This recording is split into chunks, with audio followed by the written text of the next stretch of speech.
වෛද්‍ය ශාබි ශිහාබ්දීන් මිනිත්තුවකටත් වඩා අඩු කාලයකදී සිසේරියන් සැත්කමක් සිදුකර මවකගේත් දරුවකගේත් ජීවිත බේරාගෙන තිබේ. ඒ වන විට ඇගේ දරු ගැබට සති 34කි.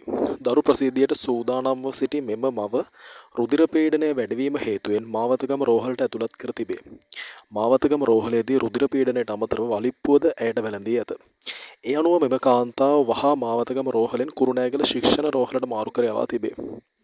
කුරුණෑගල රෝහලේදී ඇයට යළි වලිප්පුව සෑදී ඇති අතර රුධිර පීඩනයද සාමාන්‍ය මට්ටමට වඩා ඉහළ ගොස් තිබේ. ඒ අනුව ඇය ඇතුළත් කර සිටි වාට්ටුව භාර වෛද්‍යවරයා වහාම ශාබි ශිහාබ්දීන්ට දුරකථන ඇමතුමක් ලබා දී තිබේ. ඇමතුමෙන් අවස්ථාවේදී ශාහි ශිහාබ්දීන් වෛද්‍යවරයා සිට ඇත්තේ නෝම්බි ඇරීමට සූදානමිනි. මව වහාම ශල්‍යාගාරයට ඇතුළත් කරන ලෙස උපදෙස් දී ඇති ශාබි ශිහාබ්දීන් වෛද්‍යවරයා මිනිත්තු 5ක් තුළ රෝහලට පැමිණ තිබේ.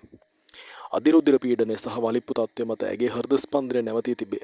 මෙවැනි තත්ත්වයකදී මව බේරා ගැනීමට නම් හදිසි සැත්කමක් සිදු කර ඇගේ වැදම හා ඉවත් කළ යුතු බව වෛද්‍ය ශාබි ශිහාබ්දීන්ගේ අදහස වී තිබේ.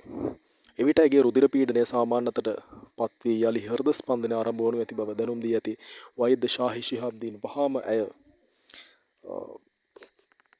සිසේරියන් සැත්කමට එම මව යොමු කර තිබේ.